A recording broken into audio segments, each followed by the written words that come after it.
Allez, notre invité de ce deuxième numéro de la semaine à Lyon. Alors, nous avons le plaisir de recevoir M. Sekou Badji. M. Sekou Badji est le coordinateur du projet d'appui au développement des compétences et de l'entrepreneuriat des jeunes dans les secteurs porteurs comme l'industrie et aussi l'agriculture. Donc, c'est un projet qui est censé booster véritablement la formation des jeunes pour qu'ils puissent être opérationnels sur le marché de l'emploi concernant en tout cas ces deux secteurs clés qui portent naturellement une économie parce que sans agriculture, sans un secteur industriel fort également, il sera très difficile véritablement de trouver une solution à la problématique de l'emploi. Donc c'est une lourde mission qui lui a été confiée.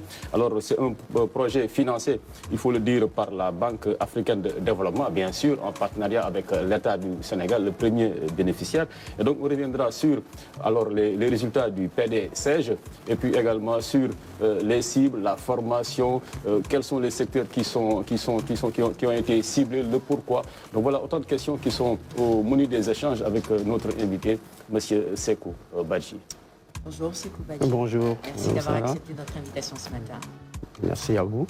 Dans la rubrique invité, évidemment, on reviendra pour vous poser des questions spécifiques sur l'objet de votre présence sur ce plateau, mais au-delà, eh bien, dans tous les sujets qui vont être abordés tout au long de cette émission, on aura besoin de vos commentaires aussi et de votre expertise probablement.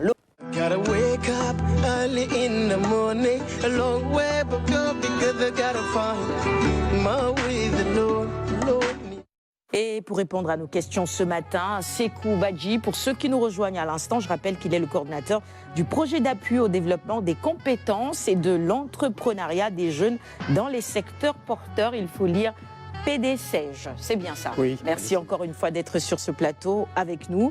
Peut-être une petite présentation générale du projet bien sûr, avant de démarrer. Du PDCEJ, pas grand-chose. Donc et nous donc Alors, c'est ça. Donc, on laisse le soin à son coordinateur, M. Badji, de nous expliquer davantage, donc, disons, les grands objectifs de ce programme. Merci beaucoup. Le PDCEJ, projet d'appui au développement des compétences et de l'entrepreneuriat des jeunes dans les secteurs porteurs, est une initiative du gouvernement du Sénégal, appuyée par la Banque africaine de développement, BAD, à travers le Fonds africain de développement. C'est un projet qui vise à contribuer à la croissance et à l'emploi à travers l'amélioration de la qualité, la main-d'œuvre, la compétitivité des entreprises et l'entrepreneuriat dans les secteurs de l'industrie et de l'agriculture. C'est un projet qui intervient dans 5 régions: la région de Saint-Louis, la région de Thiès, la région de Dakar, la région de Kaolack et la région de Ziguinchor. Et dans 4 secteurs. Le secteur du pétrole et du gaz. Vous savez, le Sénégal est devenu un pays pétrolier et gazier. Le secteur de la filière cuirs et peaux. L'énergie solaire, avec toute cette politique de transition énergétique. Et l'agro-business. Donc voilà les 4 secteurs jugés prioritaires qui sont ciblés par le PDCEJ. La principale cible, c'est les jeunes et les femmes.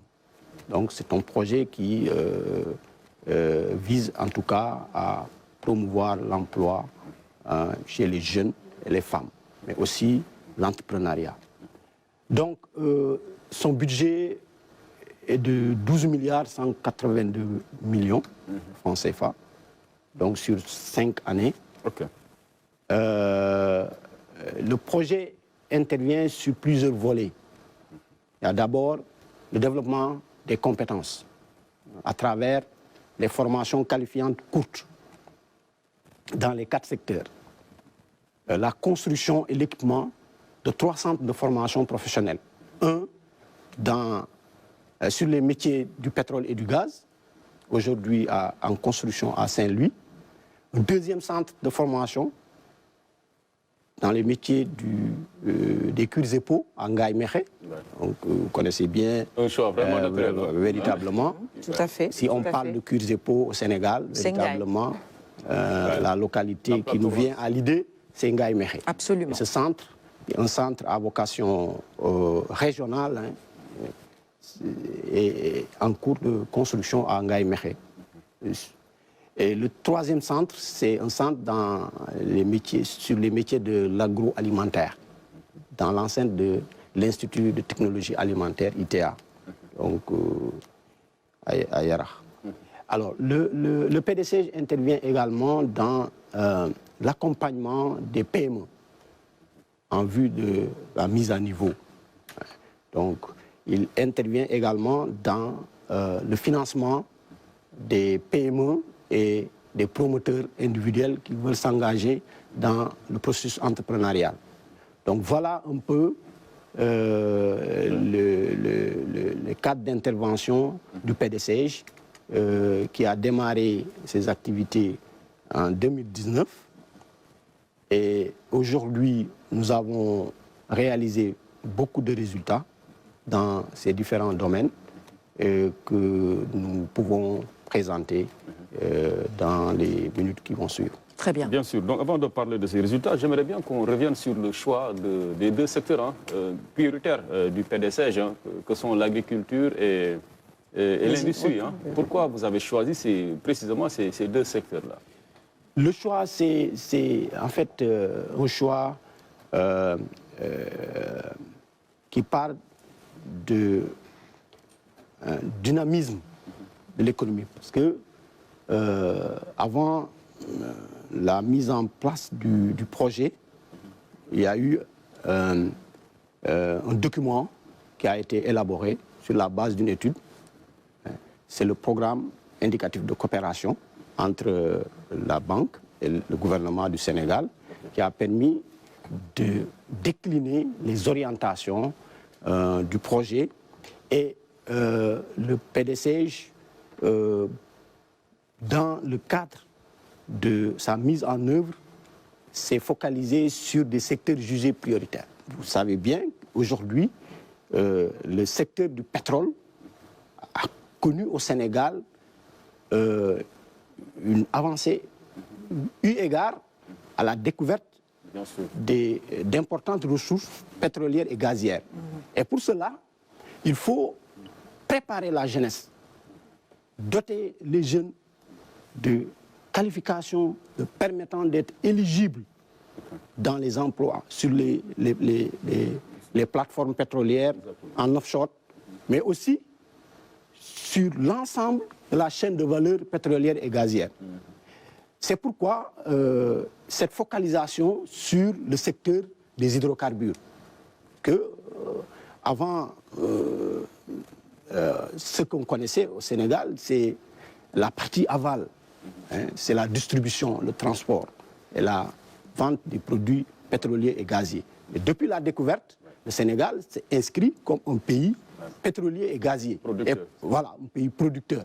Et pour cela, il faut préparer les jeunes. Bien sûr. Parce que l'accès aux emplois en offshore est extrêmement normé. Il faut avoir des compétences avérées. Il faut avoir des certificats qui obéissent aux normes internationales. Et d'ailleurs, c'est l'erreur commise par beaucoup de pays africains producteurs, parce que sur ces plateformes-là, souvent, il y a plus d'expatriés que de nationaux. C'est ça. Pour éviter demain que le Sénégal puisse connaître ces manquements, donc le gouvernement a anticipé en mettant en place le PDCG pour préparer la main-d'œuvre à travers des formations qualifiantes courtes sur ces métiers-là, les métiers de l'amont, mais aussi les métiers de l'aval. Aujourd'hui, nous avons formé sur l'aval 491 jeunes en 8 métiers. À partir de 2022, nous avons lancé une première cohorte de 200 sur les métiers de l'offshore. Et ça, c'est véritablement important. Ce qui va permettre aux jeunes de pouvoir être employables au niveau des plateformes.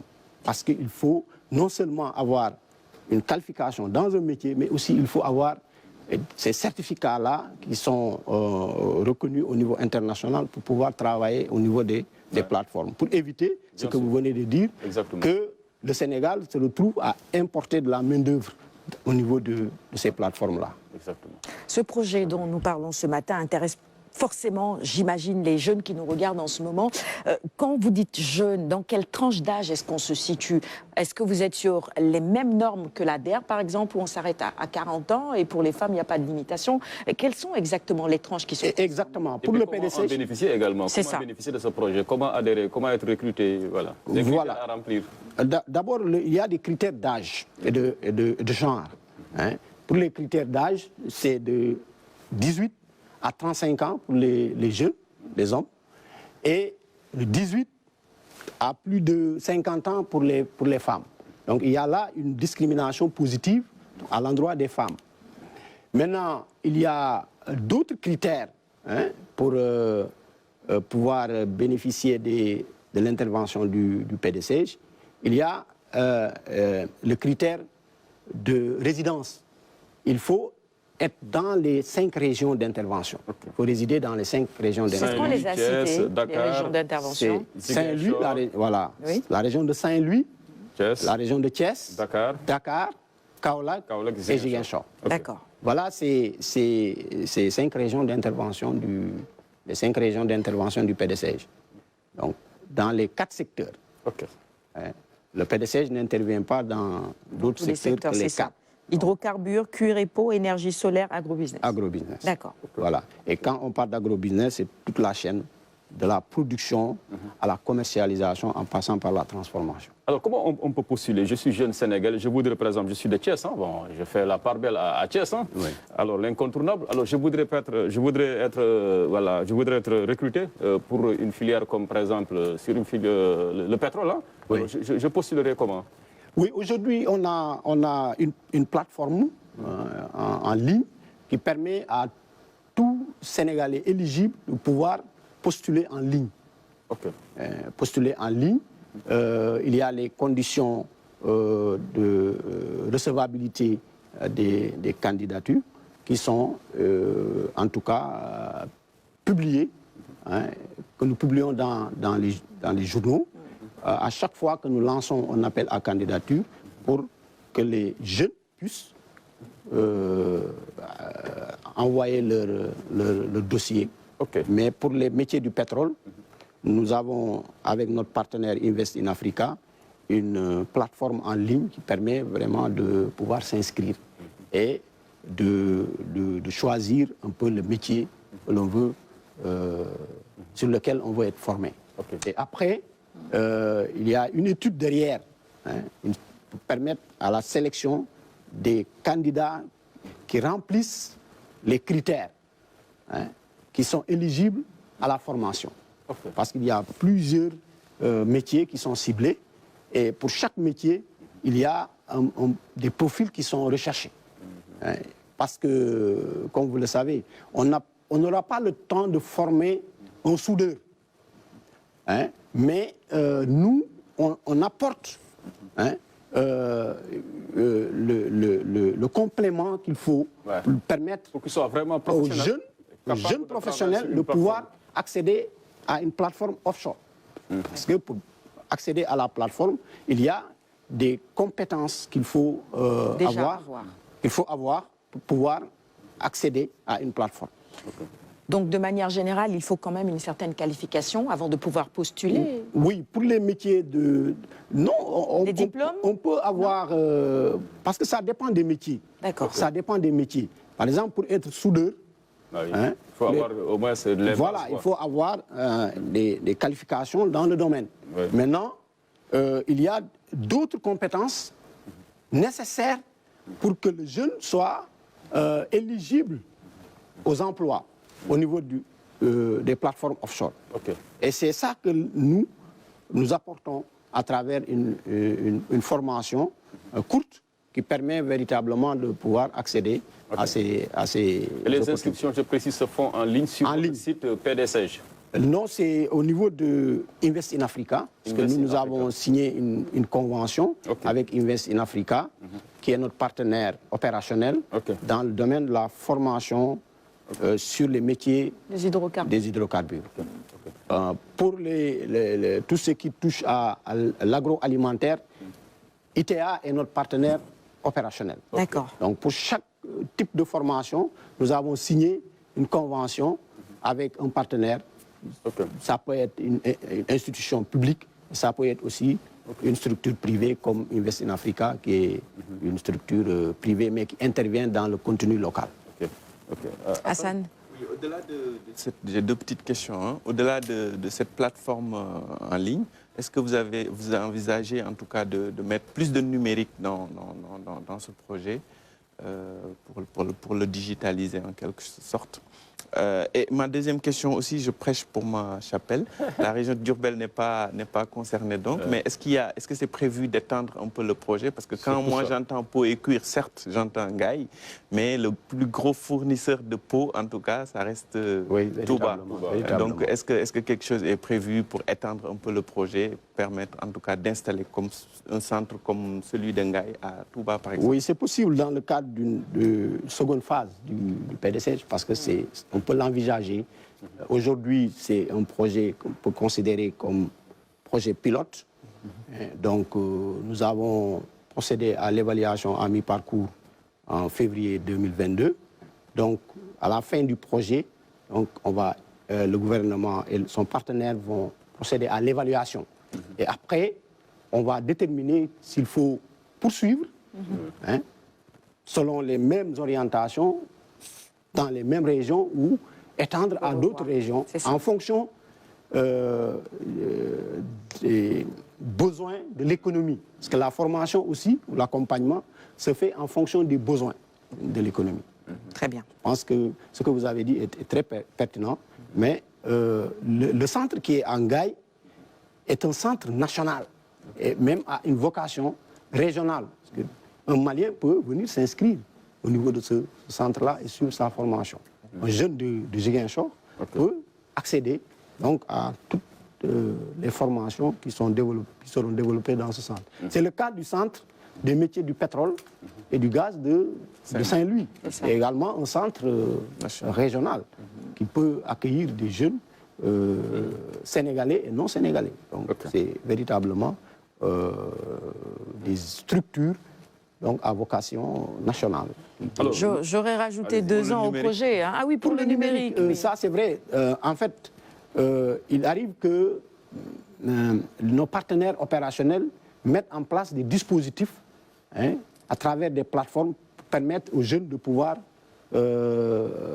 apprendre certains modules ou certains aspects de la formation. C'est le cas de NADBI, qui est notre partenaire stratégique dans la formation sur l'énergie solaire. Donc, il y a un programme Cali Solaire qui est développé par notre partenaire NADBI. Et à ce niveau-là, il y a cette possibilité offerte aux jeunes. Il y a également des petites solutions numériques à travers les groupes WhatsApp qui permettent aux bénéficiaires de pouvoir échanger des informations durant la formation et après la formation. Ça permet également de suivre. Nous envisageons également de mettre en place une plateforme au niveau du projet pour pouvoir suivre tous nos bénéficiaires sur le terrain. Et ça, c'est envisagé. Il nous reste 2 minutes pour terminer. Laura a des questions chez Kalioun, encore beaucoup de questions. Laura, vas-y très rapidement. Vas-y, Laura. Question. Donc déjà, je salue la pertinence évidemment du programme et surtout le fait d'avoir choisi les secteurs porteurs, parce que c'est vrai que des projets pour les jeunes, pour les femmes, des initiatives comme ça, il y en a beaucoup. Mais il faut s'attaquer aussi à des secteurs qui peuvent permettre aussi d'avoir un emploi derrière. Donc très pertinent, merci beaucoup pour les explications. Et ma question, c'était un petit peu plus pratique au niveau des jeunes justement qui souhaiteraient postuler, parce qu'on a pas mal parlé du secteur des hydrocarbures. Moi, ce que je voulais savoir, c'était est-ce que parmi les formations, il y en aura qui seront accessibles à des jeunes qui n'ont aucune qualification dans rien, qui pourront venir en fait avec un niveau peut-être 0 dans le secteur concerné. C'est-à-dire sans baccalauréat, sans BFM, sans... Oui, c'est ça, et même sans connaissance précise sur le secteur. Mais aussi, ce que je voulais savoir, c'était au niveau des différents centres de formation qui sont en train d'être mis en place. Quelle sera finalement la capacité totale? Vous avez parlé un petit peu des premières cohortes 2022, 491 élèves, 200 élèves, j'ai bien entendu. Et je voulais savoir sur les différents centres que vous avez évoqués, quelle sera la capacité d'accueil globale et surtout, finalement, des formations courtes, mais de quelle durée exactement? Oui, il y a 2 volets. Il y a des formations courtes que nous développons aujourd'hui avec nos partenaires ITA, NADBI, Invest in Africa, Université Gaston Berger. Mais au-delà, il y a des formations longues. Des Combien de durée on est sur durée 2 à 3 ans. Très bien. Ah, d'accord. Ça, c'est au niveau des centres. Mais comme les centres ne sont pas encore réceptionnés, on est dans les formations courtes. Mais pour les capacités d'accueil, ça tourne entre 200 et 300. Très bien.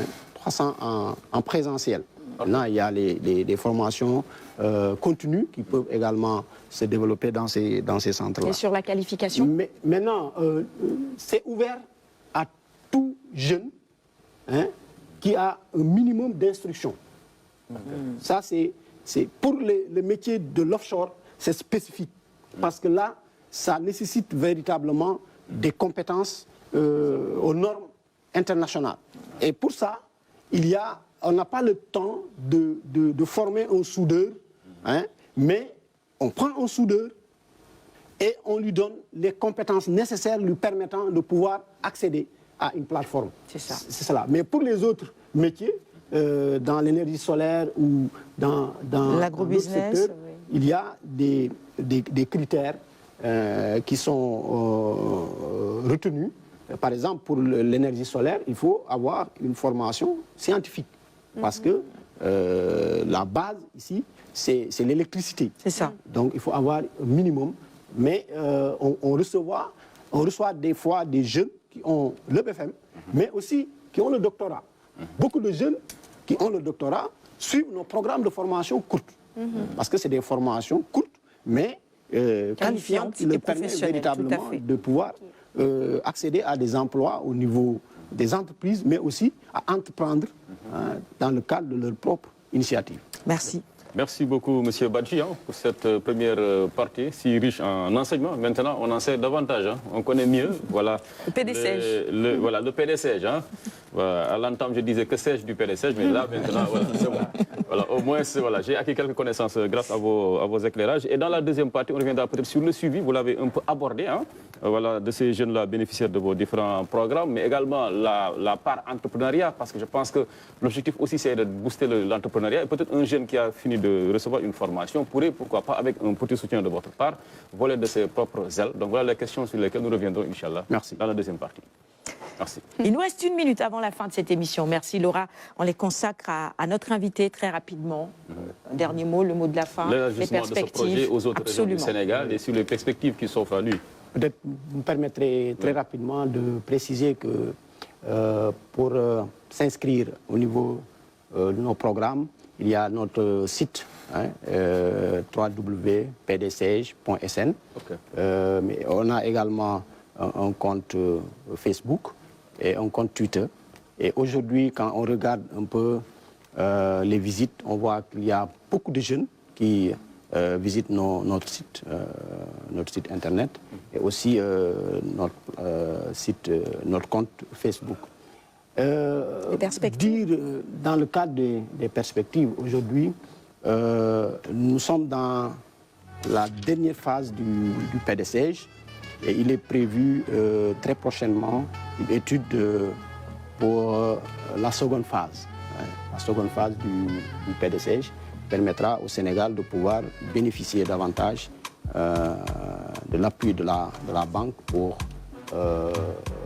développer les compétences, aussi aider les jeunes à pouvoir accéder à l'emploi conformément à la vision du président de la République et du gouvernement. Je saisis l'occasion pour remercier Madame le ministre Mariama Sarr pour la confiance qu'elle a placée à ma modeste personne. Aussi remercier toute l'équipe du PDCEJ qui travaille nuit et jour dans le cadre de la mission que le gouvernement nous a confiée à travers le PDCEJ. Je vous remercie également de cette Merci d'être passé sur ce plateau. Je rappelle que vous êtes le coordinateur du PDCEJ, Sekou Badji. Merci d'avoir répondu à nos questions. Merci Laura, merci Hassan, merci Alioune. C'est fini pour ce matin et merci à la marque Yaola qui m'a habillée ce matin. On se retrouve demain à 6h30 pour un nouveau Bonne chance à nos lions. Prenez soin de vous. Oui, bonne chance à nos lions. Au revoir.